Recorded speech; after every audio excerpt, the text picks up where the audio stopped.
گریا اللہ کا پسندیدہ عمل ہے اور اس کا کچھ راز ہے. اس لیے قرآن میں اگر آپ دیکھیں تو جتنے بھی انبیاء آئے حضرت آدم سے دیکھتے ہوئے چلیں، حضرت نوح، جناب یحییٰ، جناب زکریا، حضرت عیسیٰ، ان کا گریا، ان کا رونا قرآن نے محفوظ کیا، تاریخ نے محفوظ کیا. اور عبادت وہ عبادت زیادہ مقبول کہلائی کہ جس عبادت میں گریا شامل ہو گیا. اور اس کو کوئی برا نہیں سمجھتا یا بدعت نہیں کہتا کہ مثلا تلاوت کرتے میں کوئی رونے لگے، حج کرتے میں لوگ روتے ہیں، کعبے کو دیکھ کے روتے ہیں، سعی کرتے ہیں، صفا مروہ کے درمیان دوڑتے ہیں تو روتے ہیں، ذکر الہی کرتے ہیں تو خوف الہی سے روتے ہیں، بعض لوگ نماز پڑھ کر دعا مانگتے ہیں تو روتے ہیں. یہ کوئی بناوٹی رونا نہیں ہے،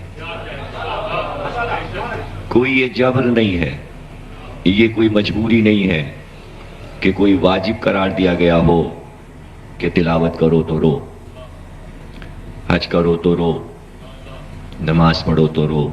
نہیں، بلکہ عبادت کے جتنے بھی رکن ہیں، فروع کے جتنے بھی رکن ہیں، ہر عبادت میں آپ کو گریا لازمی ملے گا. نماز کے ساتھ گریا ہے. رمضان میں لوگ جب جمعۃ الوداع پڑھ رہے ہوتے ہیں، رمضان کو رخصت کر رہے ہوتے ہیں، تو سب رو رہے ہوتے ہیں کہ اب چونکہ حدیث ہے کہ رسول اللہ رمضان کو رخصت کرتے ہوئے روتے تھے، لیکن واجب نہیں قرار دیا کہ مطلب سب روئیں ضرور، لیکن روتے ہیں. شیعہ سنی سبھی جب رمضان کو الوداع کہتے ہیں تو چیخ چیخ کے روتے ہیں. جب آخری ہفتہ ہو رہا ہوتا ہے رمضان کا تو ایک شور گریا ہوتا ہے مسجدوں میں. شب قدر کے جب اعمال ہوتے ہیں تو اعمال کرنے والے بھی روتے ہیں، جو اعمال کرواتا ہے وہ بھی رو رہا ہوتا ہے. تو آج تک کسی نے اس پر تبصرہ کیوں نہیں کیا کہ یہ رونا پیٹنا کون سا ہے؟ اس کو کسی نے موضوع کیوں نہیں بنایا؟ کیوں نہیں بنایا؟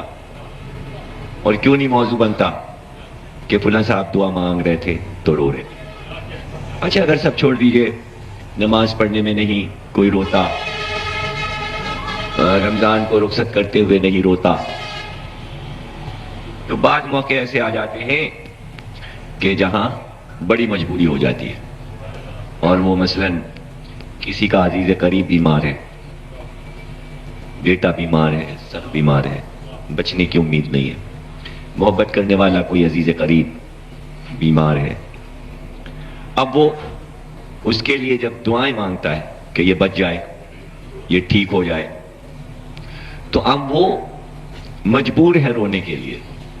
یعنی وہاں اس کو واجب مستحب یہ سب نہیں دیکھنا، بلکہ اس کو یہ معلوم ہے کہ یہ جو دعا ہم مانگ رہے ہیں تو ہمارا اختیار آنسوؤں پہ نہیں ہے، اس لیے کہ اس کی محبت جو ہے وہ اس کو رونے پہ مجبور کر رہی ہے کہ وہ رو رو کے لوگوں سے بیان کرے کہ یہ بیمار ہے، اس کے لیے دعا کر دیجیے گا، آنکھوں میں اس کے آنسو ہیں. تو اب یہاں پر پتہ چلتا ہے کہ فطرتی ہے یہ عمل، یہ بناوٹی عمل نہیں ہے. اس لیے کہا قُلْ لَا أَسْأَلُكُمْ عَلَيْهِ أَجْرًا إِلَّا الْمَوَدَّةَ فِي الْقُرْبَىٰ، کہ جب محبت کرنے لگو گے تو پھر اس کی ضرورت نہیں پڑے گی کہ حسین کے لیے بیٹھ کر بناؤ کہ روئیں کیسے، بلکہ دل میں جب محبت ہوگی تو ان کی خوشی پر دل خوش ہوگا، ان کا غم سن کے خود بخود ہم رونے لگیں گے. جہاں محبت ہی نہیں ہے، شروع سے کسی کے دل میں محبت ہی نہ ہو، تو ایسا تو دنیا میں کوئی انسان پیدا ہی نہیں ہوا کہ جو یہ کہہ دے میرے دل میں کسی کے لیے محبت نہیں ہے. تو محبت تو دل میں رکھی ہے اللہ نے. انسان اپنے ماں باپ سے محبت کرتا ہے، اپنی اولاد سے محبت کرتا ہے، اپنے عزیز رشتہ داروں سے محبت کرتا ہے، اور پھر مادی محبتیں ہیں، اس کو اپنے مکان سے محبت ہوتی ہے، زمین سے محبت ہوتی ہے، اپنے پیشے سے محبت ہوتی ہے، جس چیز پہ لاکھوں کروڑوں روپے لگاتا ہے اس چیز سے محبت ہوتی ہے۔ اگر وہ برباد ہو جائے تو روتا ہے، افسوس کرتا ہے کہ ہائے ہمارے ہاتھ سے کیا نکل گیا اور یہ کیا ہو گیا۔ تو اللہ نے کہا کہ یہ مادی دنیا پہ تمہیں رونا آئے گا، کیوں رو رہے ہو؟ یہ رونا ضائع جائے گا، یعنی مادی چیزوں پہ رونا یا اولاد کے لیے رونا یا عزیز اور رشتہ دار کے لیے رونا ہم کسی حساب میں نہیں رکھ رہے ہیں، کوئی اس کا ثواب نہیں ہو رہا۔ تو آنسو ہے، گریا ہے، رونا ہے، تو کیوں نہ اس کو ثواب بنا لو؟ اور ہم تمہارے لیے ثواب بنائے دے رہے ہیں کہ ایک گھرانے سے محبت اور اس کے لیے رونا، تو یہ رونا ہمارے لیے ہوگا، ہمارے لیے ہوگا، اللہ کے لیے، اس لیے کہ جس چیز کا حکم اللہ دے کہ یہ کرو تو وہ عمل اس کے لیے ہو رہا ہے۔ آدم کو سجدہ نہیں ہو رہا ہے، آدم کو سجدہ اللہ کے لیے ہو رہا ہے۔ حسین پر نہیں رویا جا رہا ہے، بحکم الہی حسین پر اللہ کے لیے رویا جا رہا ہے۔ اگر اتنی سی بات سمجھ میں آ جائے کہ یہ گریہ عبادات الہی کا ایک حصہ ہے، تو یہ بدعت کے فتوے یا یہ معیوب احکامات یہ سب ضائع ہو جائیں گے، اس لیے کہ دل میں محبت پیدا ہو جائے۔ اب جس کے لیے حسین جیسی ہستی پہ رونے کے لیے کچھ نہیں ہے، تو ہم نے دیکھا ہے کہ پھر وہ کیا کریں جب وہ حضرت ابراہیم کی قربانی کا مسئلہ پیش کرتے ہیں، لوگ اس پہ روتے ہیں۔ اچھا ہم کو اس پر نہیں رونا آتا؟ لوگ انبیاء کے تذکرے کرتے ہیں، ان کی مصیبتیں بیان کرتے ہیں، حضرت نوح کی، حضرت ادریس کی، حضرت یونس کی، جناب یحییٰ اور زکریا، لوگ اس پہ روتے ہیں۔ حضرت ابراہیم کو خواب دکھایا گیا کہ بچے کو قربان کرو، لوگ اس پہ روتے ہیں۔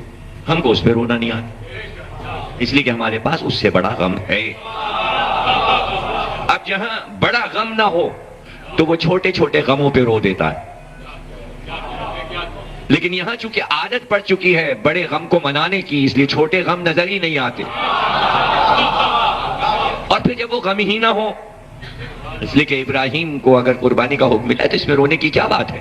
بیٹا تو بچ گیا، وہاں تو رونے کی گنجائش ہی نہیں ہے، وہاں تو خود اللہ نے عید اس دن کو قرار دے دیا کہ نئے کپڑے پہن کر خوشی مناؤ۔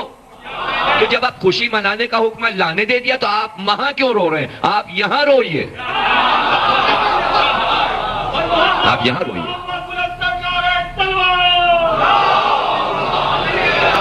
بعض ذہنوں میں یہ بات گھسی ہوئی ہے کہ عاشور کا دن عید کا دن ہے، تھا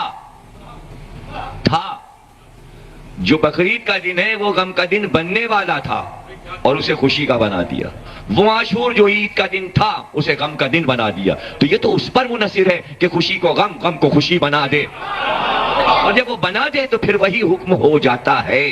ہاں اسماعیل ذبح ہو جاتے تو ماتم ہو رہا ہوتا، لیکن کون کرتا ماتم؟ ماتم کون کرتا؟ ظاہر ہے کہ کوئی امت اگر چھوڑتے حضرت ابراہیم تو روتا کوئی، امت تو وہی ہے جو محمد کا گھرانہ ہے، وہی ابراہیم کی امت ہے۔ جب اسی امت میں جو ابراہیم کی امت ہے، جو ابراہیم کا گھرانہ ہے، جب بڑا غم ہو گیا تو اب چھوٹے غم پر وہ لوگ بنی ہاشم کیا روئیں؟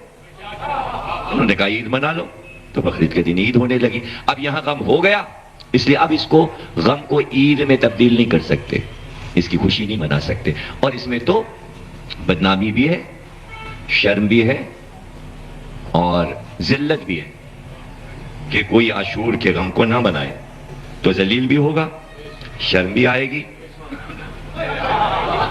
کب جب آپ یہ کہہ رہے ہو، غور کیجئے گا میں کیا کہنے جا رہا ہوں۔ دیکھیے آپ بقرعید کیوں منا رہے ہیں؟ ہمارے نبی تو محمد ہے نا، تو ابراہیم کے گھر کے ایک واقعے پر 73 فرقے متفق ہیں، حالانکہ سنت ہے، حالانکہ سنت ہے، سنت ہے یعنی واجب نہیں ہے قربانی، لیکن سنت کو واجب سمجھ کر رہے ہیں کہ کہیں سے پیسے پیدا کر کے بکرا یا گائے لانی ہے۔ کیوں اتنا اصرار کیوں ہے؟ نہ کیجئے. سنت قرار دیا. سنت کا مطلب یہ چھوڑ سکتے ہو. اگر نہیں ہے، رقم نہیں ہے تو آپ چھوڑ سکتے ہو، تو چھوڑ دیجئے، نہ کیجئے، گناہ نہیں ہوگا. اگر کسی سال بکرا اور گائے نہ کاٹیے تو نامہ اعمال میں گناہ نہیں لکھا جائے گا. ہاں، جو کر رہے ہیں ان سے یہ پوچھیے کیوں کر رہے ہو، مطلب کس کو خوش کر رہے ہو، کس کو خوش کر رہے ہو.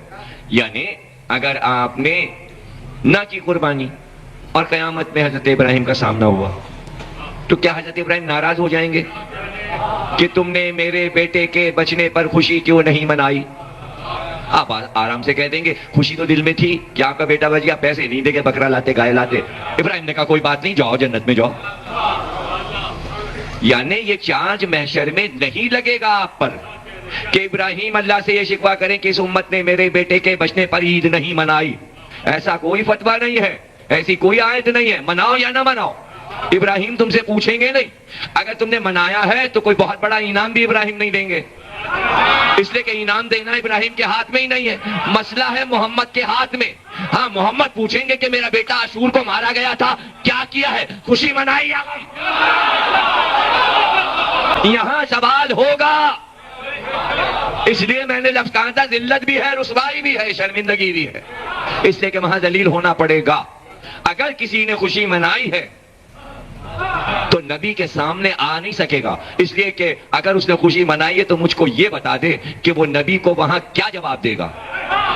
کیا یہ جواب دے گا کہ ہمیں پتا نہیں تھا، ہم یہ سمجھ رہے تھے جیسے ابراہیم والے دن عید ہوتی ہے ویسے ہی آپ کے نواسے والے دن بھی عید ہوتی ہے؟ کیا ہمت ہے یہ جواب دینے کی؟ تو دے لینا جواب. تو کم از کم یہ جو بیٹھے ہیں 1400 برس پہ فرش اعضاء پر، تو یہ نبی کے سامنے تو آ سکتے ہیں نا، یہ نبی کے سامنے آ کے کہہ تو سکتے ہیں. یعنی آنکھیں مل تو سکتی ہیں نا، منہ تو نہیں چھپاتے پھریں گے. اب یہ دوسری بات ہے کسی کو محشر پہ یقینی نہ ہو، قیامت پہ یقینی نہ ہو، جیسے یزید نے کہا تھا نہ کوئی وحی آئی، نہ کوئی فرشتہ آیا، نہ کوئی کتاب آئی، کچھ نہیں ہے، اللہ نہیں ہے، کچھ بھی نہیں ہے. ہاں، اگر یزیدیت پہ آپ چل رہے ہو تو ٹھیک ہو، آزاد ہو، نہ محشر کو آنا ہے، نہ نبی کا سامنا ہے، نہ اللہ ہے، تب تو پھرو آزاد، جو چاہے کرو، غم مناؤ یا نہ مناؤ. لیکن جس قوم کو یہ یقین ہے کہ اللہ ہے، نبی ہے، کتاب ہے اور ایک دن نبی کا سامنا ہوگا، تو وہ عمل کر رہی ہے کہ یہاں کی تو چھوڑو، سامنا ان کا کرنا ہے. شفاعت ان سے طلب کرنی ہے تو شفاعت کے لیے کوئی درخواست تو ہو سفارشی. تو آج آپ کسی بڑے عہدے کو پانے کے لیے سفارش کرنے والے کو تلاش کرتے ہو. اس قوم کا کیا کہنا کہ محمد سے درخواست دے کر کہنا ہے ہمیں جنت دے دیجئے، تو جب محمد کے پاس درخواست پہنچے گی تو سفارش میں حسین کا نام لکھا